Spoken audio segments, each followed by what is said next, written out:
Hi, my name's Sophie and welcome to Sophie Knits Daily.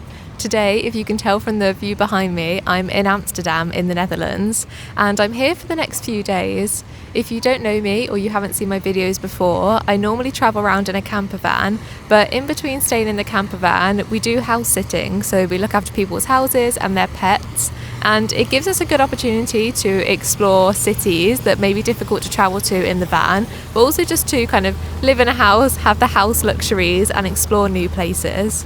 So I've been to Amsterdam before, it was maybe 7 or 8 years ago, but I wasn't a knitter when I came to Amsterdam before, so I'm really excited to explore Amsterdam as a knitter.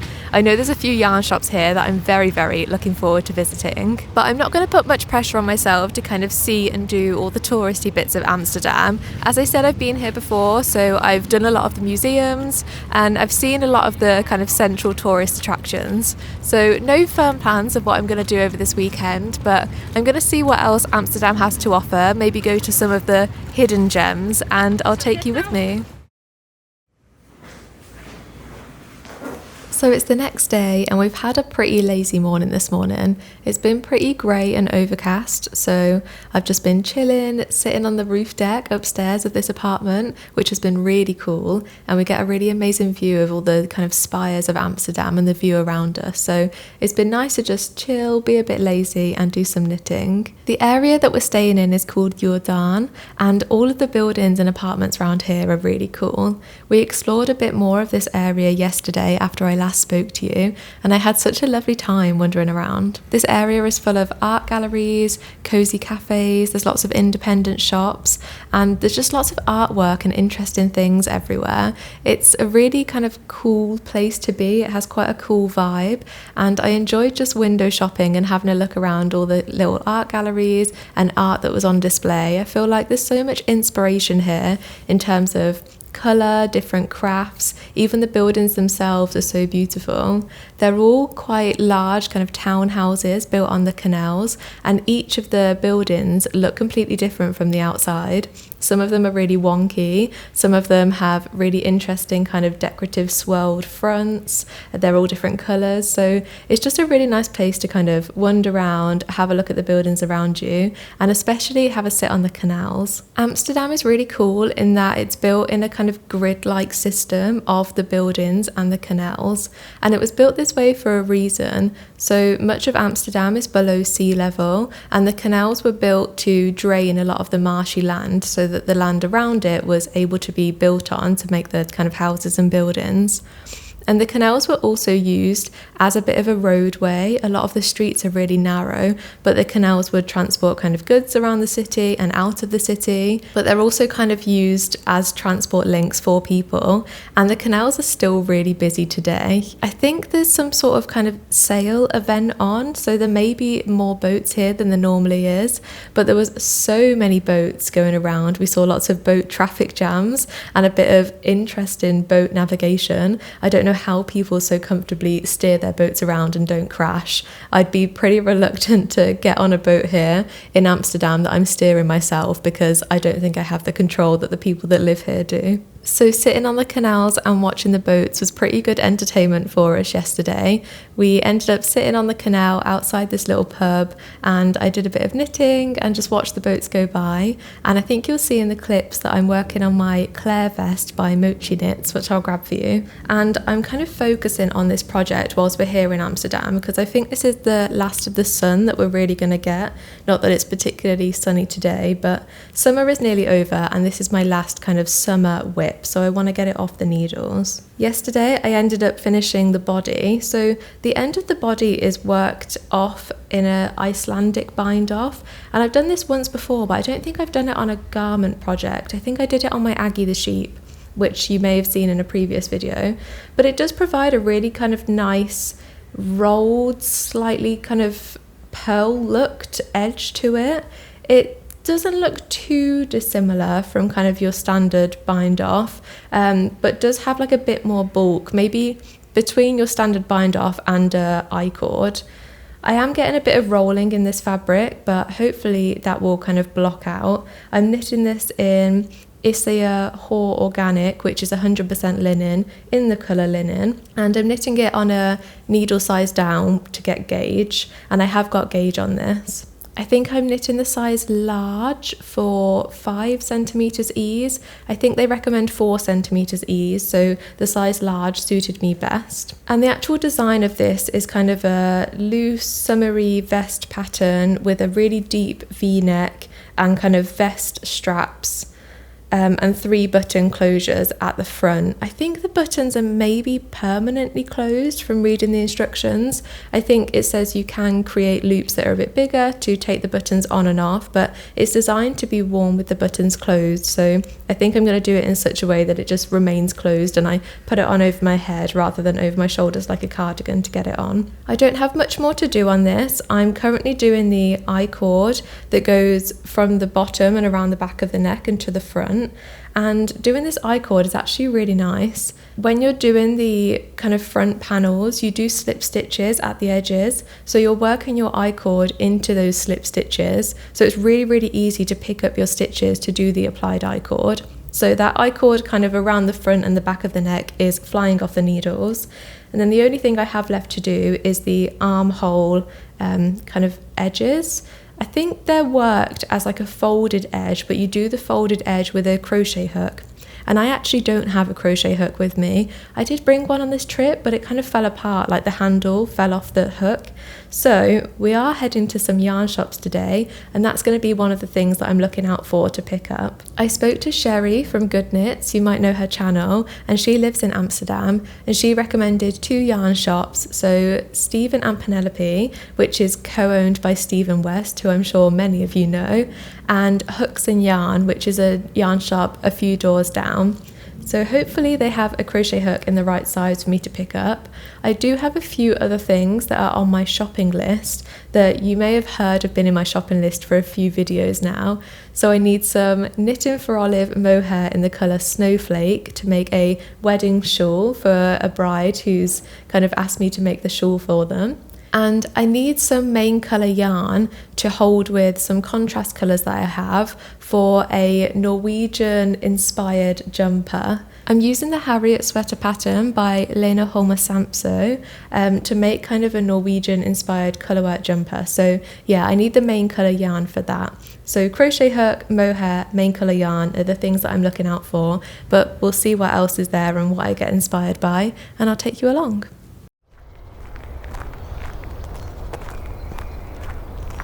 We had a really busy day yesterday, and I really wanted to update you when I got back, but honestly I just feel so tired. I think when I'm in the van and we're always on the move and on the go, I absolutely love it, but your body is just kind of like ready and up for anything and moving all the time. And when life gets a bit slower and you're in a house and you have all of the luxuries, I think my body just thinks, oh, now it's time to relax and not do anything. So when I got back from my busy day yesterday, I honestly just crashed on the sofa. I've watched a season and a half of The Money Heist that I've seen before, and it's like a bit of a comfort show now that it's kind of English dubbed and I can just listen to it on in the background, and it's very enjoyable, so it's one that I recommend. But we're out again today, so I thought I'd give you an update on what we've been doing. So we started the day by heading to some yarn shops, and the first yarn shop that we went to was Stephen and Penelope, which I mentioned yesterday or the day before, and it's a shop that's co-owned by Stephen West, who releases lots of different really creative, colourful patterns and like knit-alongs. So I was really intrigued to go to the shop and see what it was like. The shop was full of hand-dyed yarn. I have never seen so much hand-dyed yarn in one place, and if you love and use a lot of hand-dyed yarn, this is either going to be kind of heaven for you with absolutely loads of choice, or very overwhelming, because again there was lots of choice. The shop was set up in a really cool way that from the entrance and kind of anti-clockwise, I think, it was laid out in weight order of the yarn. So you started with fingering weight yarns, and as you went anti-clockwise around the shop, you ended with bulky weight yarns. This was pretty cool to be laid out this way, because you could kind of go directly to yarns that you had in mind or weights that you prefer. And I do like to organise my yarns by weights, so I feel like this is kind of a way that really works for me. The only thing is some kind of lines of yarns, so kind of brands were split up around the shop, so you may have to kind of jump between different brands of yarn. As I said, there is so much hand dyed, so there was a lot of hand dyed yarns of brands that I recognise, so Bird Street yarns or Life in the Long Grass, but there was loads of yarns that I didn't recognise. And another thing I found interesting in this shop is where the display was with what the yarn was and the price of it. It said kind of where it was from and where it had been dyed, and it was very international, this shop. There was yarns that had been dyed in so many different places, and I always find it kind of funny that so many of the yarns in the shops are from the UK. Like, we've travelled out of the UK to try and find different yarns in different places, and we can still see so much yarns that we can come across like very readily in UK shops. So it's nice to see that they're out in shops out and about in Europe, but yeah, stuff that we are able to access in the UK. I'm not a big user of hand dyed yarns myself. I do have 5 skeins of hand dyed yarn at home, so like 3 as a jumper quantity and 2 as a kind of t-shirt or summer top quantity that I haven't used yet, and I bought them maybe a year and a half ago, and I've always been a bit reluctant to use them because I think about the kind of the complication of alternating skeins, and I don't really know a pattern that works very well for hand dyed yarns, and I've kind of been a bit reluctant to use them and kind of sat in my ways and stuck with like commercially dyed solid colour yarns. So I would like to branch out and use more hand dyed yarns. I have used hand dyeds before in sock yarns, but as I've said in previous videos, I haven't really been feeling knitting socks at the moment. So because I have some hand dyed in my stash and I haven't used it yet, I didn't really feel the need to kind of get any more hand dyed yarns. I feel like it may be a bit more of a burden in my stash than something I'm really excited about, but if you love hand dyed yarns, this is the shop for you. We then went to a shop called Hooks and Yarns, which is just across the road from Stephen and Penelope, just on the same road, and I'm not entirely sure what this road is called, but it was fairly busy. It had lots of independent shops. I was doing a lot of window shopping. You could literally buy anything you could possibly want on this road. There was yarn, vintage clothes, shoes. There was like somewhere that you could get signs for your house. There were like literally anything you could think of you could find on this road. It was so long and had every sort of different shop. So yeah, we headed across to Hooks and Yarns, and it was a much smaller shop but just as beautiful. It had a really nicely kind of curated selection of yarns. Some yarns that you're probably more familiar with, so Isager, Jamieson's of Shetland, I can't remember, but like commercial brands that kind of are quite readily available in many shops. And I really liked the displays in this shop of the Jamiesons of Shetland in particular. It was displayed on the wall as a colour wheel, which I think is so great because there's so many different colours and shades in that range, so you could really visually see all the different colours, and I think it would be really easy to kind of like pair up colours if you're using them for fair art patterns or stranded colourwork patterns. So yeah, I thought that was really cool. They also in this shop were tailored to both knitters and crocheters, so there was crochet hooks, crochet supplies, stuffer, amigurumi, if that's how you say it, and I found this really helpful because if you've seen some of my other videos, I've been on the lookout for some safety eyes. I have the book Mouche Friends by Cinthia Vallet, and I've knitted the Aggie the sheep from there, and I was struggling so much to find safety eyes in 6mm size. I think that's just a particularly difficult size to find, maybe. And so I ended up using buttons for my Aggie the sheep, but I'm really keen to knit more out of that book and I need more safety eyes. So I was very happy in this shop to find 6mm safety eyes, and I bought 3 pairs of them, so I have enough to knit 3 more things from that book before I need to look for some more safety eyes. I also, from Hooks and Yarn, bought a 2mm crochet hook. I needed a crochet hook to finish off the armhole edges of my Claire vest.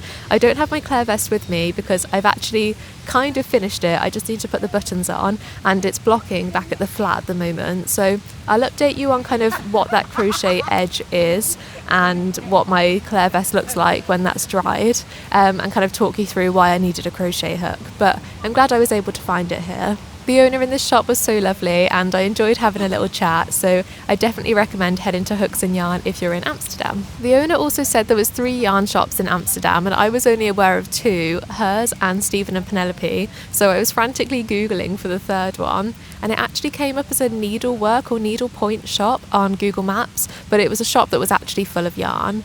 It was called Afstap, I think. It had lots of yarns that you'd have probably seen before, so Cardiff cashmere, knitting for olive, lots of Rowan yarn. Most of the shop was filled with Rowan yarn, but they did carry some really nice shades of these yarns, and if these are the sort of yarns that you're looking out for when you're in Amsterdam, then definitely head over that way. There wasn't anything that I thought I particularly needed from this shop. It was all yarns that I could quite readily get at different places, and I didn't feel like I could only get here, so I really needed to get it. And nothing that I've been looking for on my shopping list. The most interesting part of this shop for me was they sold lots of really quite big kits for Fair Isle patterns. Let me just grab my notes. The kits were by Christel Seyfarth and not Colourwork designs that I'd kind of come across before, and the Colourwork designs were really, really pretty and really intricate, and I do find putting colours together quite difficult, especially with Fair Isle patterns. It's not something that I have much experience with, and even those like kind of slight colour changes deviating from the pattern can create such a different look. So I think buying a kit is really helpful, and kits are available here. It was nice to see them all on display and sampled on the wall. So yeah, if you're into kits, then that's the shop to head to. So as I said, after heading to these yarn shops yesterday, I just crashed, but I'm ready to have more of an explore of Amsterdam today and do a bit more with my day. We've been hearing a lot of fireworks, and when we arrived here on Wednesday, I think it was, there was a huge jet that went over us when we were in the flat, and we thought, oh my gosh, that's so low, what is going on? So I've had a bit of a Google to figure out what is happening in Amsterdam for all the fireworks and things to be going off. And I found out there's an event called Sail, which I think is like fairly well known if you're into kind of sailing or boating, and there's apparently thousands and thousands of boats that have arrived to Amsterdam and are all at the harbour and are kind of showing off their boats, and it's a kind of festival of the boating community. So we're going to head over to kind of the waterfront or the harbour to see if we can see all of these boats and just to kind of figure out what's going on. I haven't had much experience being on boats or with boats. I've watched a lot of Below Deck, and that's maybe like my only kind of introduction to boating. So yeah, I'm interested to see kind of what all this boating and sailing business is all about, and I'll take you along with me. So my boyfriend behind the camera is very interested in making me tell you what I'm wearing, and this is a top that I particularly love, so yeah, I'll talk you through it. This is the Camisole No. 9 by My Favourite Things Knitwear, and I knit this in Knitting for Olive Cotton Merino in the colour Bark, and it only took 3 balls of the cotton merino, so I think that's pretty good going. It's knit on really tiny needles, 3mm needles I think, from the top of my memory, and it took quite a long time, as with all people's camisoles No. 9, that they take a very, very long time, but I definitely think it's worth it. I love wearing this top, it's very comfortable. The cotton merino is kind of perfect for this sort of temperature. It feels a bit kind of autumny. I didn't really want to say that because everyone keeps saying, oh, it's autumn, and I don't feel like it's autumn. Actually, maybe it will be when this video goes out, but right now it's the middle of August and it's not autumn. But still, I'm very comfortable wearing this top, and yeah, I think that's all I have to say about it. I'll take you to Sail. So I'll update you, I suppose, on what we did yesterday. I mentioned that this Sail event is going on in Amsterdam, and I was really intrigued on what this kind of Sail event was going to be like. So we walked to kind of the waterfront from where our apartment is, and it looked really nice and relaxed, and you had a few people kind of just sat at restaurants watching the boats on the water, having a drink, or just kind of, yeah, sat on the water. It felt really relaxed and chilled, and I was enjoying it. We watched a few boats come in. There were some like pirate ship looking boats, and I thought, oh, this is going to be so much fun. So we carried on walking. I had the Sail app on my phone where you could see where all the events were going on. So I carried on walking thinking, oh, this is going to be like a really nice, chilled, family fun event. And we got to where Amsterdam train station is, and it was hectic. There were so many people like crowds and crowds of people that we could barely even walk, and you couldn't even see the boats really because there were so many crowds of people in front of you. It was impossible to get a spot at the waterfront to see the boats coming in and out. So I was just not having fun and thought, this is really not how I want to be spending my Saturday, just in crowds and crowds of people, particularly because I don't really know anything about boats, and I was interested in finding the kind of fun looking boats, or I've seen some videos online of boats that look like cars and some like interesting boats that come in, so I wanted to look out for them. But yeah, we just couldn't even really get a spot on the water to be able to see them, so we ditched that plan. We left the waterfront and we headed back to Jordaan, which is where our apartment is, and we did have to walk through some like other busy touristy spots in Amsterdam to be able to get back to this area.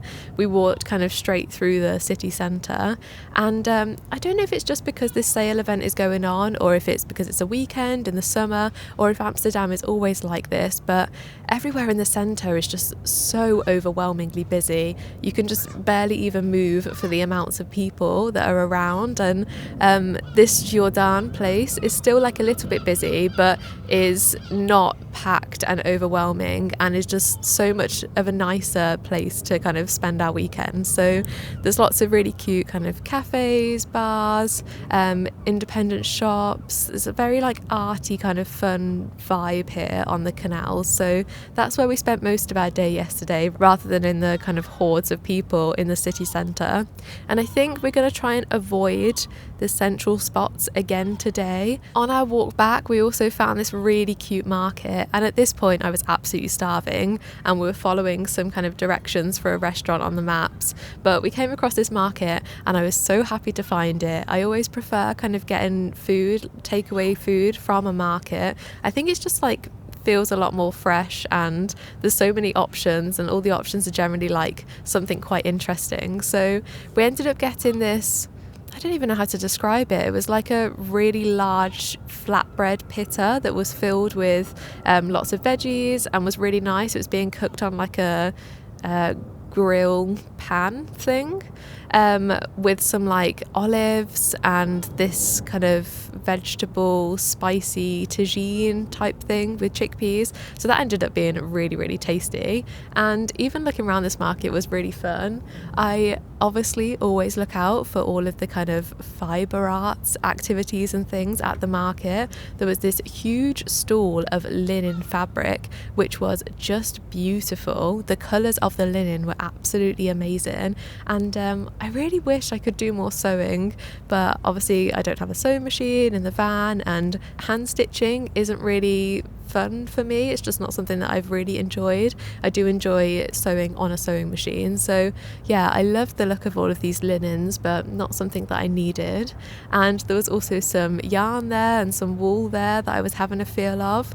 I didn't actually ask the kind of people on the stall the details of this wool, but one of the wools, it looked kind of hand spun and looked kind of raw. I don't know if it had actually like been washed or if it was kind of spun in the grease, but the wool was really bright orange. I don't know if it had been dyed that way. I do know sometimes the sheep themselves get dyed or get like dipped in something as maybe an aesthetic thing, or also I think it's to like help with pests. So I don't know if that's why the wool was orange. It was a funny looking colour, or if there were actually sheep out there that are orange. I don't think so, but yeah, that was a cool looking wool, but again, something I didn't need. So yeah, just had a wander around, like a bit of window shopping and kind of seeing what was out there. It's such a nice morning here in Amsterdam. The grey skies have finally cleared up and we've got some blue skies, the sun's out, and I'm really enjoying sitting up on this kind of rooftop. I've finished my Claire vest in terms of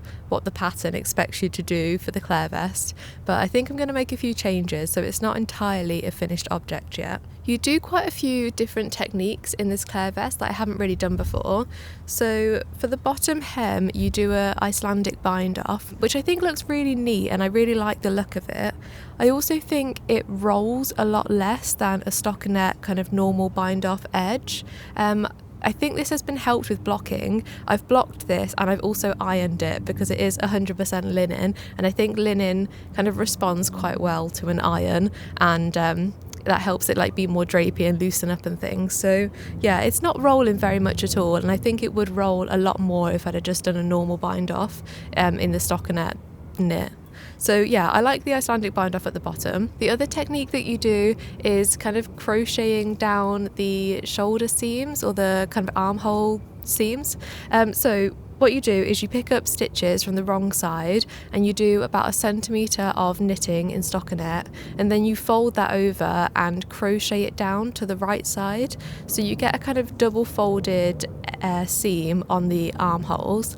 And I think this looks really nice. I think the crocheting provides quite a firm structure, so it doesn't really stretch very much in the armholes, and I think that really kind of helps in the structure and integrity of the knit. I don't think it will open up or kind of get too loose, and I like the way that it looks. Just the kind of centimetre folded over is a very small kind of seam or trim at the edge, I suppose. So I think it looks really neat and seamless, and definitely goes with the rest of the kind of stockinette knit. So I think that's really cool. I did make a slight modification here in that I picked up, I think it was 10 or 15 more stitches in the armhole compared to what the pattern recommended, and I think this really helped. The reason that I did this is because I know my tension, particularly with crochet, is really tight, and I was quite worried that I was going to kind of crochet this edge down far too tightly and it would be like really tight, I wouldn't be able to get my arm in it. And I think if I'd have picked up the amount that's recommended, this would have been really small. So I'm glad I picked up kind of 10 or 15 so more stitches. I think that just like really helped me not worry about being too tight with my crochet edge, and still provides that kind of firm structure. I did make a modification in the body as well, in that I knitted the body I think just 1 centimetre longer than the pattern recommended. I saw in a few people's pattern photos that their projects were quite cropped, and I don't like anything cropped, so I wanted this to kind of sit at my hips, and I think it sits at a good part, which I'll show you in a minute when I kind of show you how it all looks overall. But the other technique that I wanted to talk about is the I-cord edge that starts at the bottom, goes kind of up both sides and around the back of the neck.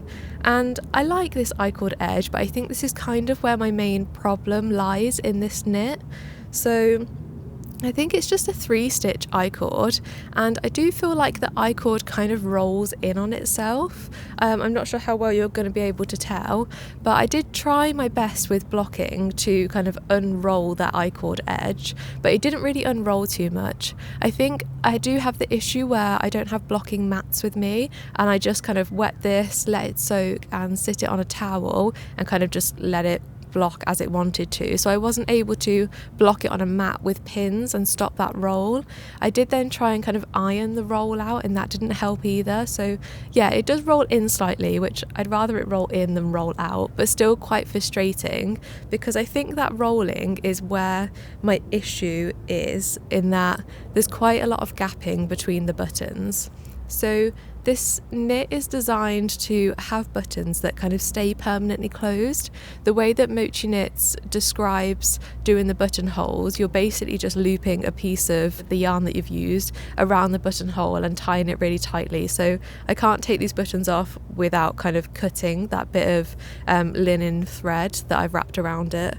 It's not like your normal buttonhole that you can do up and undo. And I really like the way the buttons look, in that I think the style with the buttons kind of adds to the interest of the knit and looks kind of timeless and interesting, but I don't like the gapping between the buttons. I don't think the gapping is as bad in the pattern photos or in other people's patterns on Ravelry, but I don't know if it's one of those knits that you can kind of style it to not have gapping, and I can kind of adjust how it looks maybe on a photo so that it doesn't look as gappy, but actually with kind of everyday wear, with me sat down particularly or moving around, that gapping really opens up, and I do feel slightly uncomfortable with that. Sorry if the camera's moved, my boyfriend behind the camera is being attacked by wasps, but going back to the I-cord, I think that's kind of part of the problem, in that my I-cord on both sides is rolling underneath, so that gapping is made significantly worse.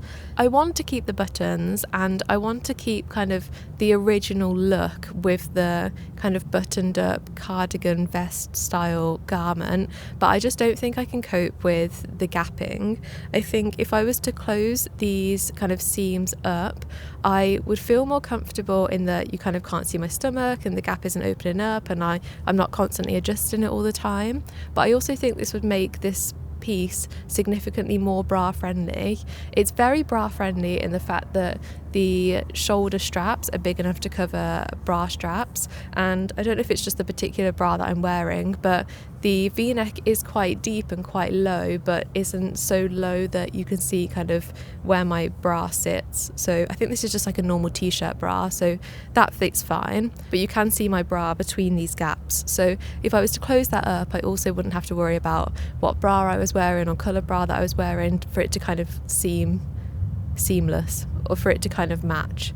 So I think what I'm going to do, I was going to try and wear this for the rest of the day and just kind of see how I felt and see if it loosened up and got a bit better, but just sat here and me kind of adjusting it and not feeling very comfortable, I think I'm going to have to take this off straight away, probably mattress stitch up the seam, and then I would just enjoy it so much more, I think. So yeah, overall I'm really happy with this piece. It's knitted on such a fine gauge that it feels really light and really comfortable. It honestly doesn't even feel like I've got a top on, because it fits so light and it's airy and it's not hot or overwhelming or anything, and I think it's actually really perfect as a true summer garment in like the hottest of hot days. I have a lot of summer garments that are kind of DK weight t-shirts and maybe aren't so good for really hot summer days, but I think I could wear this to like the south of Spain or Portugal and be absolutely fine. So I really like that.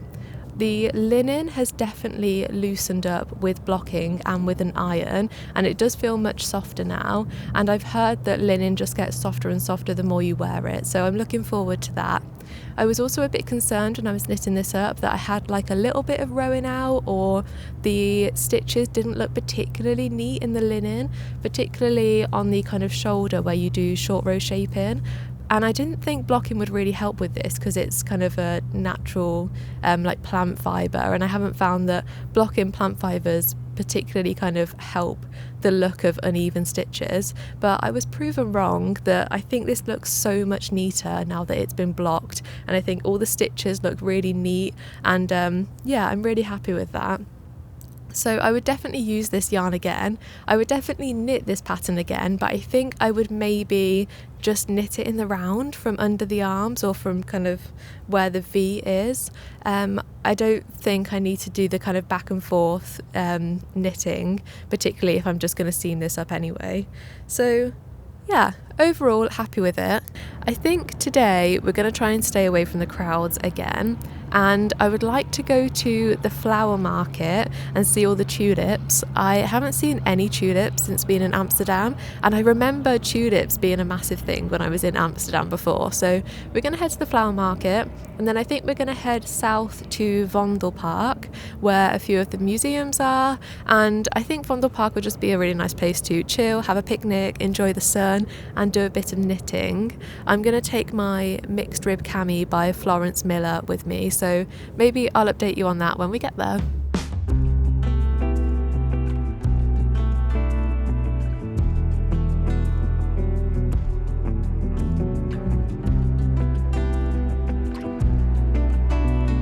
So as you can see, I didn't close my top up before coming out, so just ignore that. I will be doing that as soon as we get back.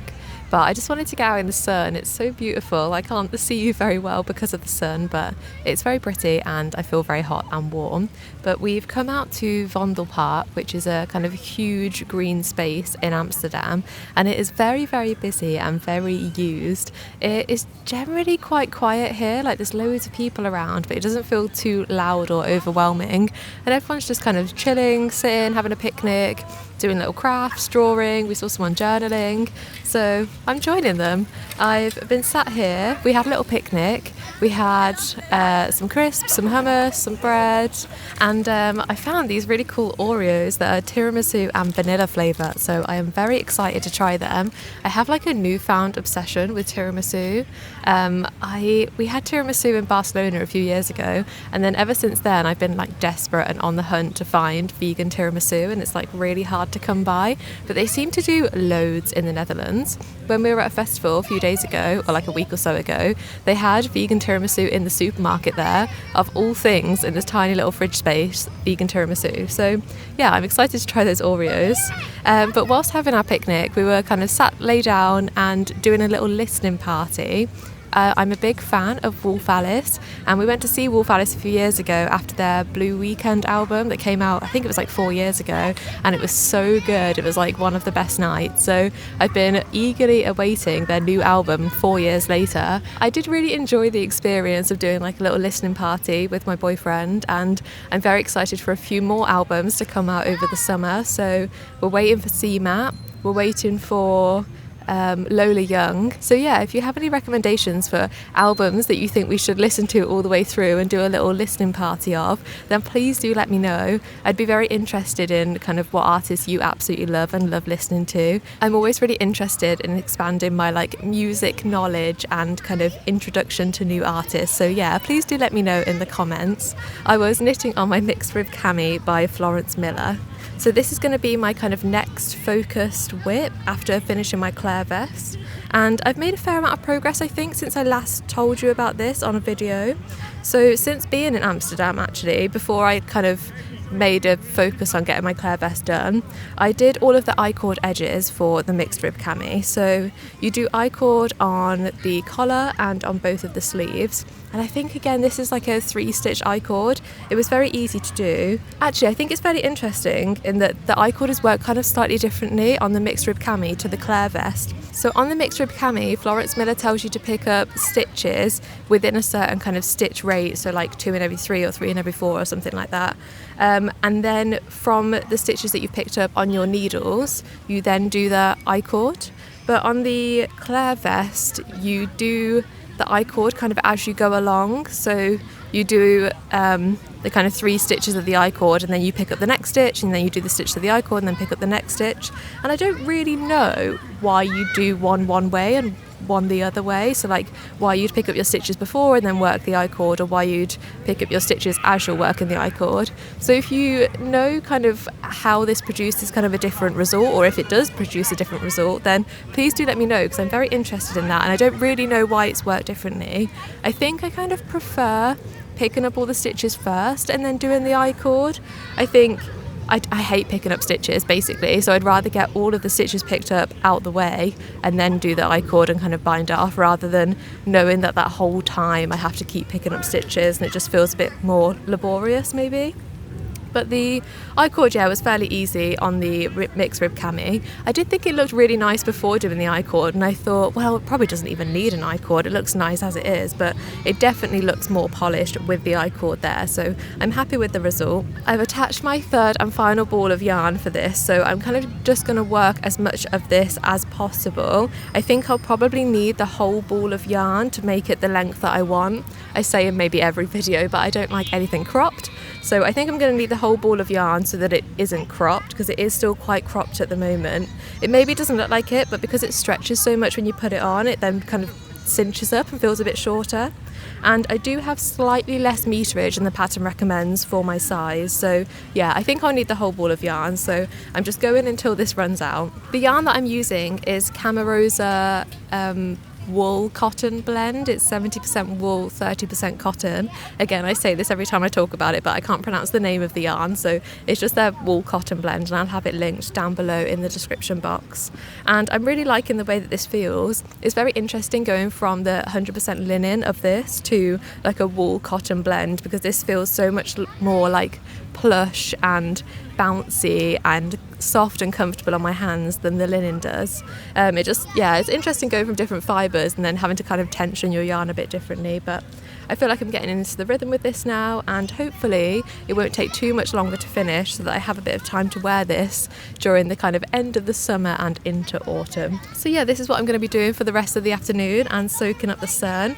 And I'm not sure what our plan is in Amsterdam after this. We're actually leaving Amsterdam tomorrow, so we don't have too much time left to do much else, but I'll update you on kind of what we do next. So we're now no longer in Amsterdam, and I do apologise. I did want to kind of film the end part of this video while still in Amsterdam, but move out day is generally like really busy, cleaning the house, making sure kind of we do a proper handover to the people whose houses we're staying in. So yeah, it was just a hectic day. We're still in the Netherlands, but we're just kind of on the border between the Netherlands and Germany. We're actually heading to another house sit in Copenhagen in a couple of days, so that's really exciting, and I'm excited to show you around Copenhagen. But I kind of just wanted to summarise my thoughts on Amsterdam, having spent kind of time there several years ago doing all the touristy stuff, and time there a few days ago doing all the kind of the non-touristy stuff. So I love Amsterdam. I find it a really kind of inspiring place to be.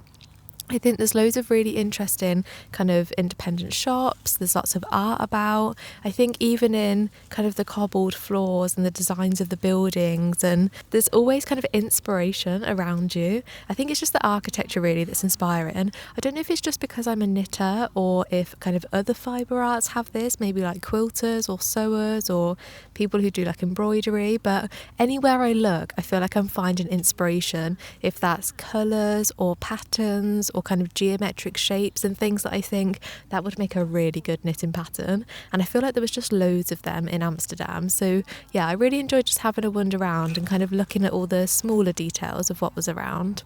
I think the yarn scene there was very interesting. I think you do have a good mix of loads of hand-dyed yarns from Stephen and Penelope, but also kind of lots of commercial yarns available, like at Hooks and Yarn. So there's definitely like a bit of yarny bits to do there, but not so much as other cities, and not as much as I'd really expect in Amsterdam, which is like kind of a huge, felt very artsy place.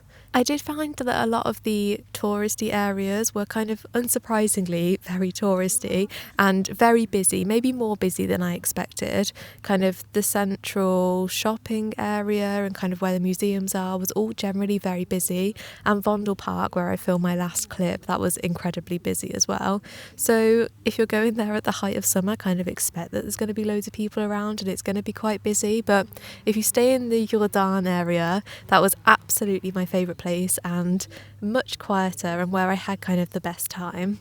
I obviously didn't go to any of the museums here, but I do remember from my last trip several years ago that I really enjoyed the Van Gogh Museum, so that is one that I'd recommend. Hopefully kind of it still works the same. You get like a audio device and you kind of can listen to the audio descriptions of the different paintings as you're going around. So I remember that one being a really interesting place to go. If you have any advice for things to do in Copenhagen, then do let me know.